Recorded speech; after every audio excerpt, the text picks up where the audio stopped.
Hare Krishna, welcome to day 2 of the practical application of this master course, Theory, Bhagavad Gita, and Practical. We are discussing about all aspects to this physical body as the vehicle which we approach as a sacred temple.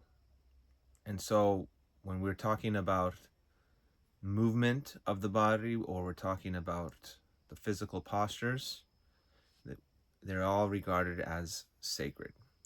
So this is a place where when we come to practice the different postures that we learn here, the movements, it is a sacred space. It's a place for transformation of ourself, and we need to make space for that.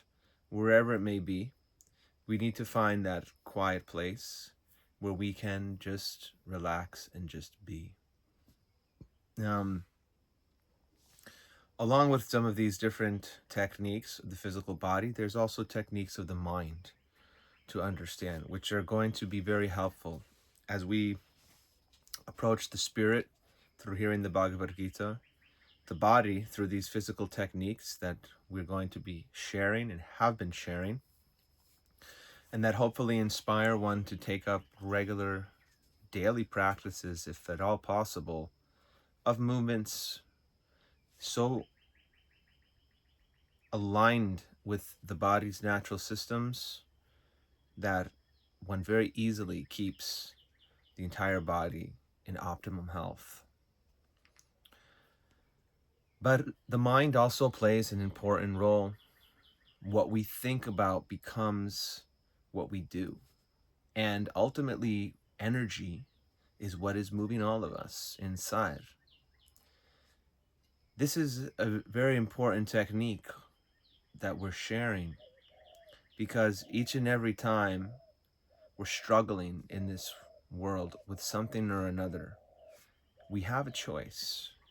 And understanding the technique is how we can liberate ourselves from feeling like we are prisoners. First and foremost, we want to liberate our body from slavery to the tightness and the stagnant energy because of lack of movement. And we do this through our movements. But there's many movements that are often overlooked in your gym routine or your yoga class. The body has so many bones and muscles that even very fine movements, very subtle movements, can affect energy channels in a great way. And as we mentioned before, it is the release of these energy channels, the stagnant energy, that's the basis of yoga therapy. It's the basis of releasing energy that needs to flow like a river so it doesn't accumulate stagnation, dirty water. And physical movement helps, but our mind also is a great source of creating these stagnations of energies, the mind itself, the thinking power, the thoughts. Why does that happen? Again, it's because of movement of energy. For example, one can just imagine how somebody can be completely in love one moment, feeling so much connection, so much feeling of closeness, and then something happens and all of a sudden that love immediately switches to hate. It seems that it's exactly the opposite. It seems a complete polar shift. How could something so beautiful, fragile, soft turn into something so aggressive, hard, and wounding? It's just that the energy has changed to a different nature. But the energy is there, flowing in us all the time.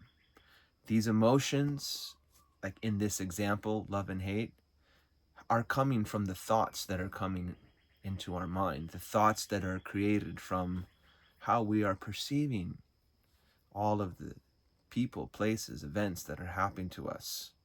Thus, everything is being processed. We are taking in through our eyes, our ears, and all of our senses this world around us, and it's creating this world within us. So, the technique for the mind is to just stop when there is an impulse inside to do something. And it can be anything. But the impulse has to be real. For example, if one is getting the impulse to say something to somebody, one becomes mindful and just stops. Not out of fear of saying something uncomfortable and having a reaction, but just for the sake of observing how the energy is displaced and moves into a different location within oneself. Thus, one must not just pause when there is an actual, genuine impetus to do something, not mechanical. One must not only pause, but one must witness this shift into the next space, because energy will never remain stagnant.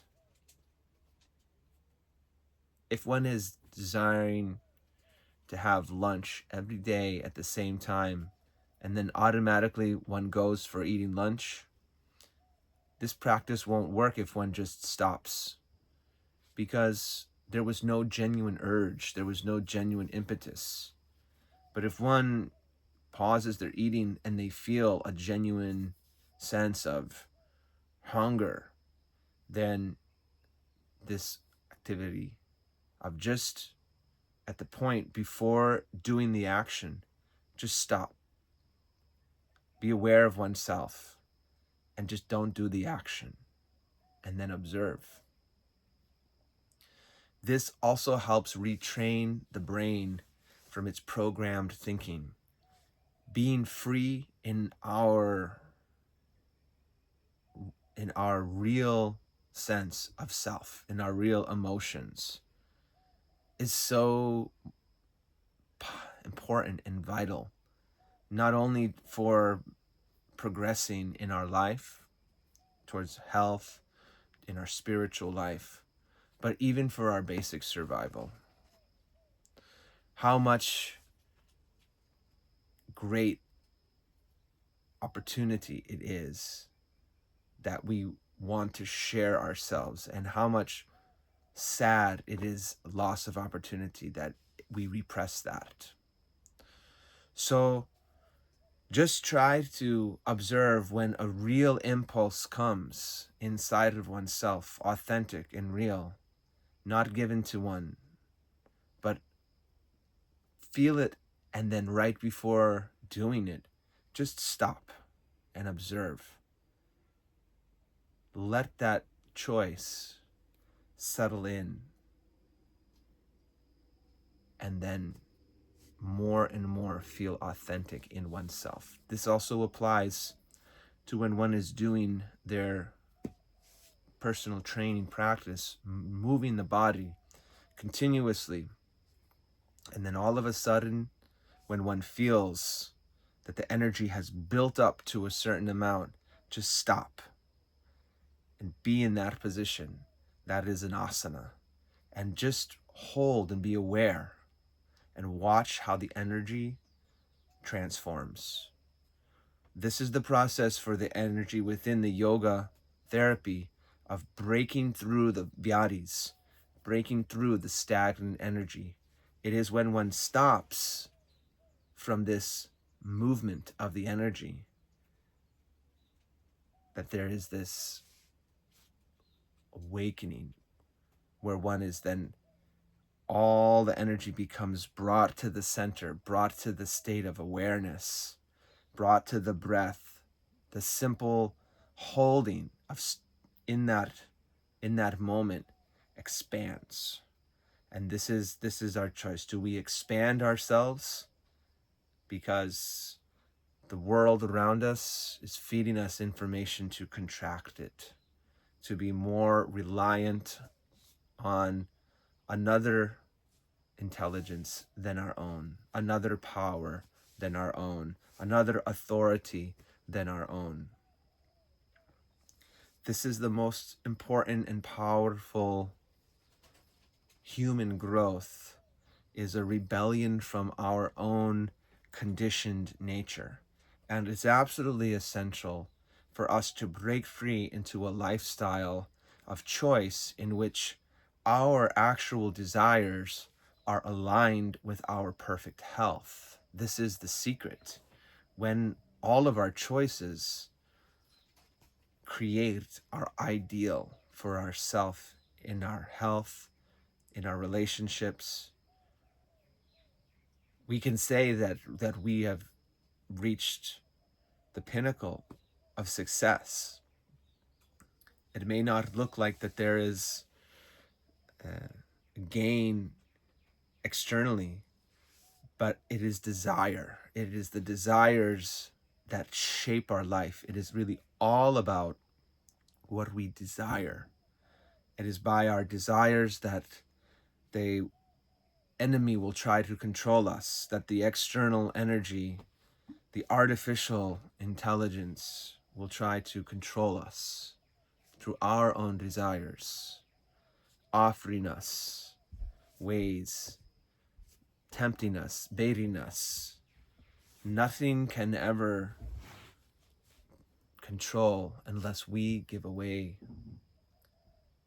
the innate control that we have of ourselves. So our yoga practice awakens, ignites this realized power of ourself. It's our center. And when we live at our center, when we live authentically and relate to others in this world through our center, we filter through all the garbage, all the excess chitter chatter and relentless types of propaganda that is coming at us.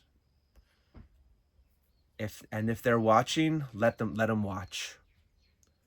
Whatever is trying to control within us or from without us, just remember who you are.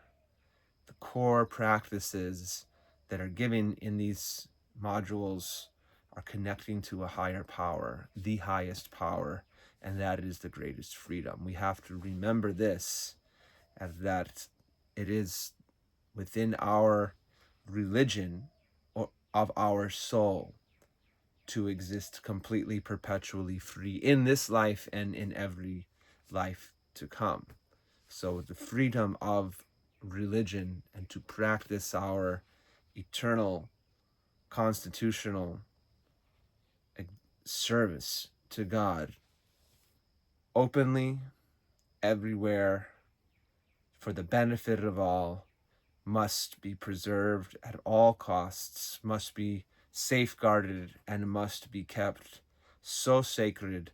Param Vijayate Sri Krishna Sankirtanam, all victory to that whose abode is beyond heaven, the glorification of the glories of the holy names of God, to protect us, and to transform our bodies through the ecstasy of dancing in love of God and glorification of singing these names.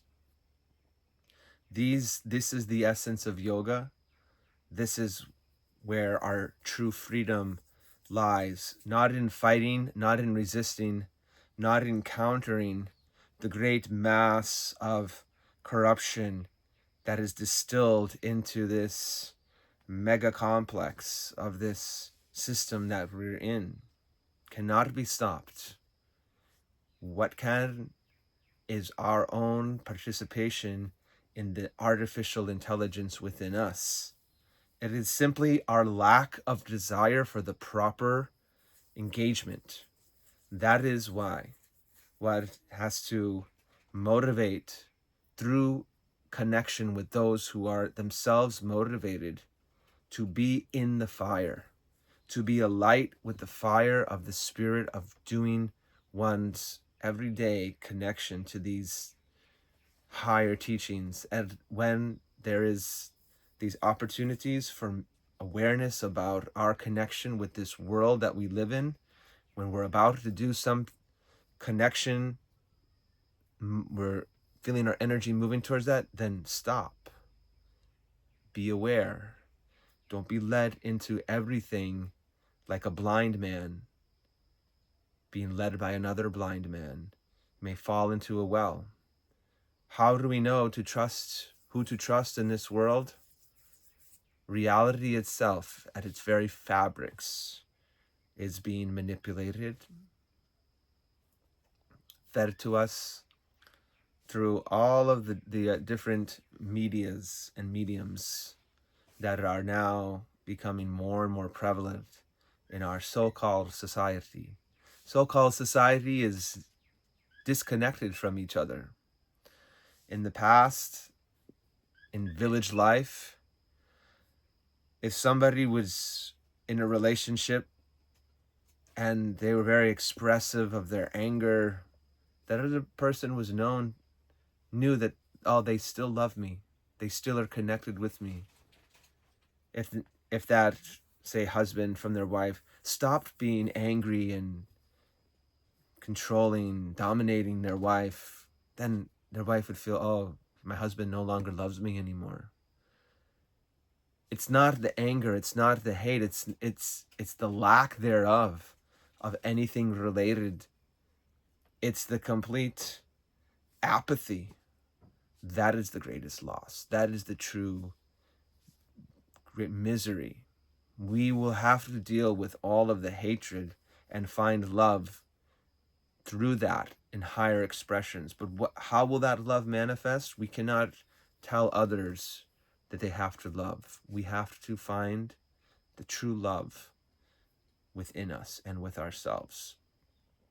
So for today's asana, it is going to be a very simple asana that is an expression of this connection with ourself, but I'm going to show there's some variations of it which can tremendously help one to understand that there are very beautiful secrets that are within the body that are unlocked the more and more one delves into the sacred knowledge of these ancient traditions, specifically like these yoga asanas and other things related to them, unlock secrets, and these secrets are related to our higher self.